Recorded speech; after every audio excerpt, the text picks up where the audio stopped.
चलिए अब हम लोग परिवर्तनशील अनुपात के नियम को सारणी तथा रेखा चित्र के माध्यम से और अधिक स्पष्ट रूप से समझने का प्रयास करते हैं। तो जैसा कि आप लोग सारणी में देख पा रहे होंगे कि कॉलम नंबर 1 और 2 में साधनों की मात्रा को दिखाया गया है, जिसमें कॉलम नंबर 1 में श्रम साधन जो कि परिवर्तनशील है, कॉलम नंबर 2 में स्थिर साधन को लिया गया है जिसकी 5 इकाई को हमने स्थिर मान लिया है, तथा कॉलम नंबर 3 में कुल उत्पादन, कॉलम नंबर 4 में औसत उत्पादन और कॉलम नंबर 5 में सीमांत उत्पादन को प्रदर्शित किया गया है। कॉलम नंबर 6 हमको यह प्रदर्शित उत्पादन की अवस्थाओं को बतलाता है, तथा कॉलम नंबर 7 कुल उत्पादन, औसत उत्पादन तथा सीमांत उत्पादन के बीच के संबंध को बतला रहा है।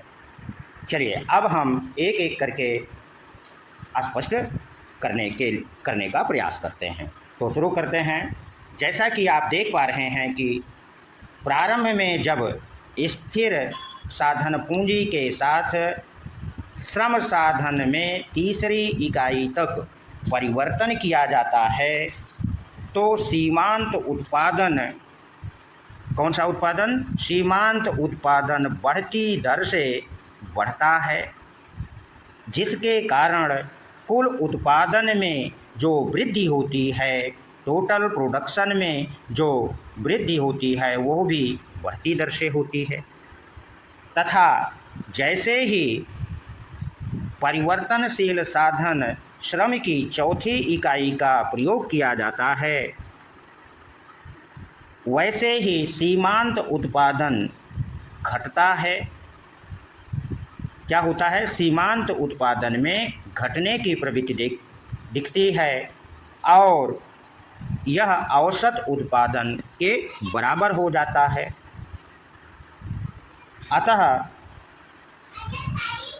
उत्पादन की प्रथम अवस्था में हमें सीमांत उत्पादन के 2 रूप मिलते हैं। तीसरी इकाई तक सीमांत उत्पादन बढ़ता है, जिसके कारण कुल उत्पादन में वृद्धि बढ़ते दर से होती है, और तीसरी इकाई के बाद जैसे ही हम चौथी इकाई का प्रयोग करते हैं, सीमांत उत्पादन में घटने की प्रवृत्ति शुरू हो जाती है और यह औसत उत्पादन के बराबर हो जाता है। प्रथम अवस्था को देखने से स्पष्ट है कि प्रथम अवस्था उत्पादन की वहाँ तक होती है जहाँ तक सीमांत उत्पादन और औसत उत्पादन दोनों बराबर रहते हैं। इस अवस्था को आधुनिक अर्थशास्त्रियों ने श्रम का वर्धमान प्रतिफल या बढ़ते प्रतिफल की अवस्था कहा है। इस प्रथम अवस्था में कुल उत्पादन, औसत उत्पादन और सीमांत उत्पादन धनात्मक रहते हैं तथा टीपी तथा एपी दोनों बढ़ते हैं, किंतु इस प्रथम अवस्था में सीमांत उत्पादन पहले बढ़ता है फिर गिरना शुरू हो जाता है। स्पष्ट?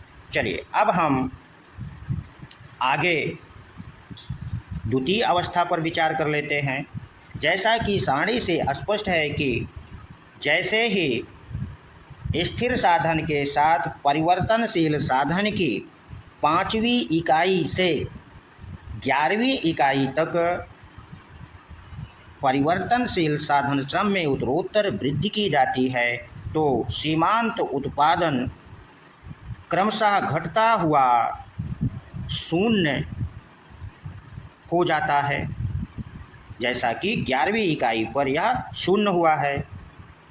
चूँकि इस अवस्था में अर्थात दूसरी अवस्था में सीमांत उत्पादन क्या होता है? घटना शुरू होता है या घटता है, और जिसके कारण कुल उत्पादन में वृद्धि तो होती है किंतु घटते दर पर होती है, और जिस बिंदु पर या जिस इकाई पर सीमांत उत्पादन शून्य होता है, कुल उत्पादन अपने अधिकतम बिंदु अर्थात जैसा कि सारणी में 100 दिख रहा है। अब हम इस द्वितीय अवस्था का विश्लेषण करने के बाद कह सकते हैं कि द्वितीय अवस्था का आरंभ वहाँ से होता है जहाँ पर सीमांत उत्पादन और औसत उत्पादन बराबर होते हैं तथा इस द्वितीय अवस्था का अंत वहाँ होता है जहाँ पर सीमांत उत्पादन शून्य होता है।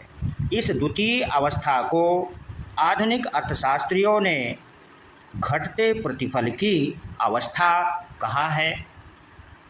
अब हम आगे तीसरी अवस्था पर भी विचार कर लेते हैं। जैसे ही श्रम साधन की मात्रा में 12वीं इकाई का प्रयोग किया जाता है, सीमांत उत्पादन ऋणात्मक हो गया है। सीमांत उत्पादन घटने के परिणाम स्वरूप कुल उत्पादन में भी गिरावट शुरू हो जाती है। इस तृतीय अवस्था को आधुनिक अर्थशास्त्रियों ने ऋणात्मक प्रतिफल की अवस्था या घटते हुए कुल उत्पादन की अवस्था कहते हैं। आशा करते हैं कि सारणी को आप लोग अच्छे से समझ लिए होंगे और जब तक आप इस सारणी को स्पष्ट रूप से नहीं समझेंगे तब तक इस टॉपिक से जो भी प्रश्न बनेंगे टीजीटी, पीजीटी, असिस्टेंट प्रोफेसर में, उसका सही उत्तर आप नहीं दे पाएंगे। ठीक, इसलिए मेरी सलाह है कि इस सारणी का अवलोकन ध्यान से कर लें। ठीक, चलिए अब हम आगे परिवर्तनशील अनुपात के नियम को रेखा चित्र के माध्यम से समझने का प्रयास करते हैं। ठीक, या रेखा चित्र के माध्यम से स्पष्ट करेंगे। तो शुरू करते हैं। रेखा चित्र में एक्स अक्ष पर श्रम साधन को प्रदर्शित किया गया है तथा वाई अक्ष पर औसत उत्पादन, सीमांत उत्पादन व कुल उत्पादन को दर्शाया गया है। ठीक, अब हम सबसे पहले सीमांत उत्पादन वक्र को ले रहे हैं। जैसे ही परिवर्तनशील साधन श्रम की मात्रा में तीसरी इकाई तक वृद्धि की जाती है तो सीमांत उत्पादन वक्र बढ़ती दर से बढ़ता है और तीसरी इकाई पर यह अपने अधिकतम स्थिति को प्राप्त कर लेता है और जिस बिंदु पर सीमांत उत्पादन अधिकतम होता है,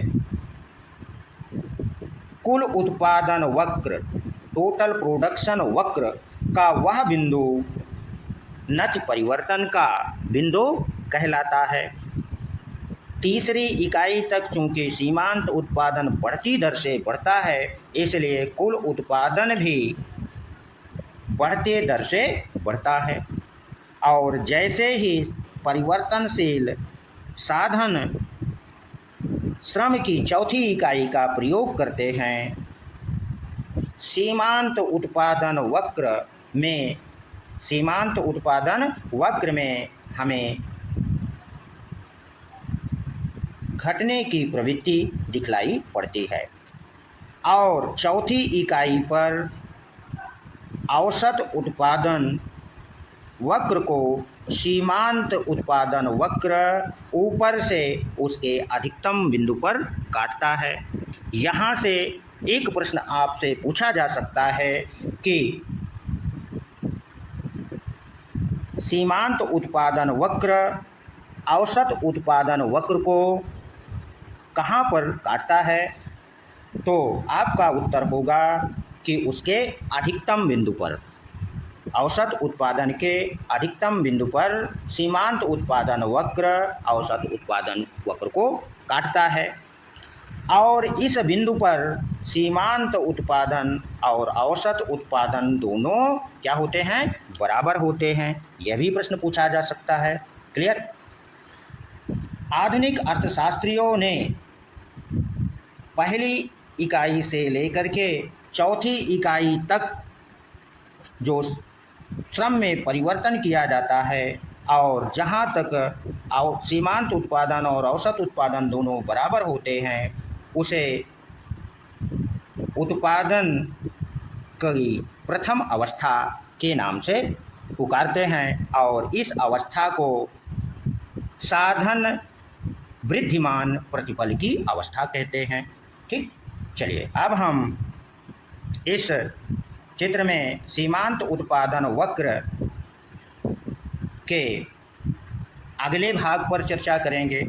जैसे ही चौथी इकाई के बाद 5वीं इकाई से लेकर 11वीं इकाई तक परिवर्तनशील श्रम साधन में उत्तरोत्तर वृद्धि की जाती है तो सीमांत उत्पादन वक्र में घटने की प्रवृत्ति दिखलाई पड़ती है और यह 11वीं इकाई पर सीमांत उत्पादन क्या हो जाता है, 0 हो जाता है, अर्थात शून्य हो जाता है। और जिस बिंदु पर सीमांत उत्पादन शून्य होता है उस बिंदु पर कुल उत्पादन अधिकतम होता है।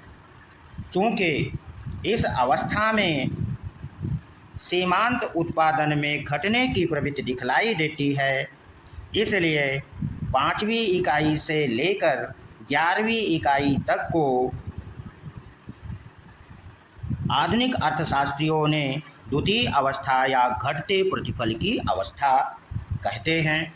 स्पष्ट। चलिए अब हम सीमांत उत्पादन वक्र के अगले भाग पर विचार करते हैं। और जैसे ही श्रम साधन की 11वीं इकाई के बाद 12वीं इकाई का प्रयोग करते हैं, वैसे ही सीमांत उत्पादन वक्र एक्स अक्ष के नीचे चला जाता है, अर्थात ऋणात्मक होता है, जिसके परिणाम स्वरूप कुल उत्पादन में भी घटने की प्रवृत्ति शुरू हो जाती है। और यहाँ से तीसरी अवस्था शुरू होती है। इस तृतीय अवस्था को आधुनिक अर्थशास्त्रियों ने ऋणात्मक प्रतिफल की अवस्था कहा है। मुझे आशा है कि आप लोगों ने सारणी और रेखा चित्र को स्पष्ट रूप से समझ लिया है। अगला हमारा जो वीडियो होगा वह समोत्पाद वक्र का अर्थ, स्वरूप तथा समोत्पाद वक्र कितने रूपों का हो सकता है वो आएगा। धन्यवाद।